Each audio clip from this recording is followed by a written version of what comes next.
I have with me Professor Daya Thussu of the Hong Kong Baptist University, and we are going to talk about the Hong Kong protests that have gone on for so many months. Professor, what is the state of the protests now? Are they dying out? Is it over? What's the situation? Well, thank you for inviting me to be on this website forum. It's substantially died down, although remnants of protests are there. But there's also a deep sentiment of anti-China feeling, anti-mainland feeling, especially among the young. So that's not going to go back anytime soon, even if street protests stop, because I think that that's a deeper problem. But for now, it has largely. I hope it won't, go back to what it was in the especially in November. It was pretty bad because public properties were destroyed, public transport was affected, universities were shut. There was a lot of violence. So that's all in the past, we hope. But the protests were largely leaderless, isn't it? That's how it appeared. But I think the core group of protesters, it's not easy to pinpoint one particular leader, but there was a core of student activists who were actually extremely good at the way they organized protests. Mm-hmm. And until sort of November, it was very peaceful, extremely peaceful. And they will protest every weekend very peacefully, in a very organized way. There was very little violence, and it was so. What you saw outside Hong Kong in international media was actually much more exaggerated than what happened on the ground in Hong Kong. And I think something has to be said about the leaderless student movement, because obviously there was a core group of people who were deciding what we're going to do and how we're going to do it. And I'm sure in future historians will write about public protest and popular movements, Hong Kong will appear as an interesting case, because it was then seen as a case to emulate in many other countries, in Europe, in Latin America, in other parts of Asia, especially in relation to the way they use the media, social media in particular, or communication more generally, in the sense that geolocation, okay, police is on that street, let's not go there. Mm-hmm. The hospital is nearby, so if we heard, we can go to that kind of very detailed mapping of the protest arena, as well as using social media to tell Hong Kongers and the world about what was happening. And I think they were very good at that. The Chinese have claimed that the Americans were behind it, they were outside powers. Did you get that impression? Well, it was very interesting, because when I arrived, I was in London for 30 years. So I moved to Hong Kong only in August to take up a position there, university there. And in fact, the day I arrived, a day before that, the airport was shut.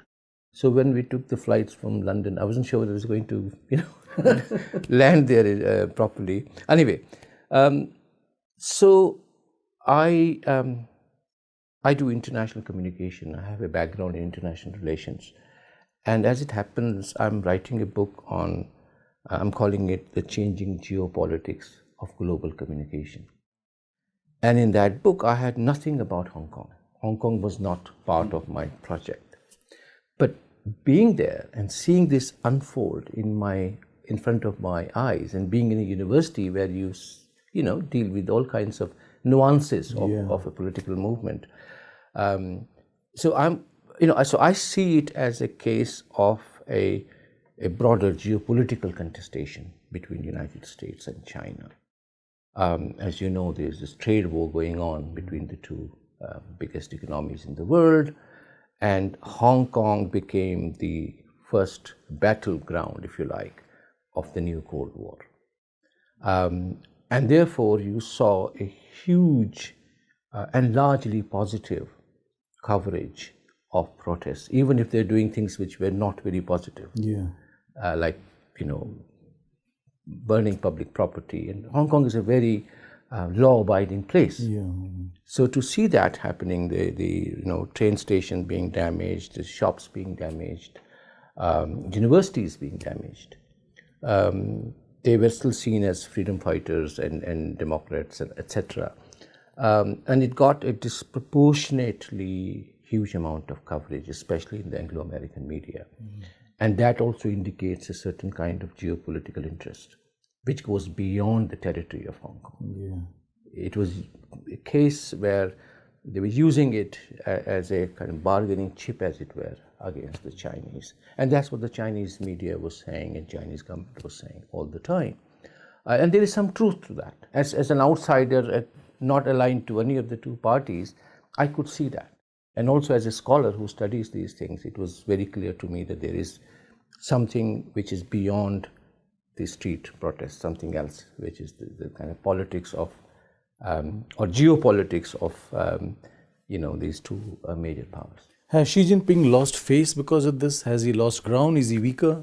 Well, as you know, the protests started because the Hong Kong government, on Chinese instructions, mainland instructions, wanted to introduce a law which would have changed the judicial system in Hong Kong. And because of the protests, they had to take that back. So that's for both the Chinese government in Beijing, but also Hong Kong government. It's a loss of face. Loss of face, because that doesn't happen in China. And that also shows the power of protests and the strength of how deep it was in terms of its sociological base. So it wasn't just young, idealistic university students. It was across the social spectrum, from elderly people to women and even school children. So it was a deep sense of injustice, that we don't want our system, political system or judicial system, to be tampered with by the big boss across the border. You think the Chinese are going to respect that boundary, or will they at some point go forward as they've always done? I don't know. It's difficult to predict. Also, because if you look at the Chinese attitude towards the protests, they went on for many months. They started in June, and they haven't quite finished yet. But the Chinese action has been generally very, I would say, very mature. They haven't really sent forces out there, or they have kept it sort of brewing in the back burners. Okay, it doesn't matter. Because also the other thing is that Hong Kong is not as important for China today as it was in 1997. China has moved on, and it has alternative Hong Kongs, if you like. So if you think of Shanghai as a center for global finance, Shanghai Stock Exchange is pretty strong. Then they're developing this whole Bay Area, Shenzhen and Macau and other areas around that. And so Hong Kong is part of that new configuration. But it's not the only one. When they took over in 97, Hong Kong was so important for them as a window to global trade and finance and banking and insurance and everything. Today, things are different. So it's more a kind of ideological issue that, they tried to push this and they realized, no, you can't go beyond a certain point because vast majority is against it. So they took it back. And I think that's a good thing for both parties. What explains this dislike? Because essentially they're the same people, same language. Maybe no, actually the language is different. So it's a Cantonese speaking part of China, and they don't want to speak Mandarin. Okay. And the Chinese have been pushing Mandarin at school level, at university level, and that they don't like. There's also, the idea was that there will be one country, two systems. That was the deal. So they would have their own free universities, free press, free judiciary, elected government, although the election is not as perfect as it should be. So they feel average educated Hong Kongers feels, and I'm only there for a few months, so I can't be very absolutely. This is my sense of what is happening. That these freedoms are being curtailed. Okay.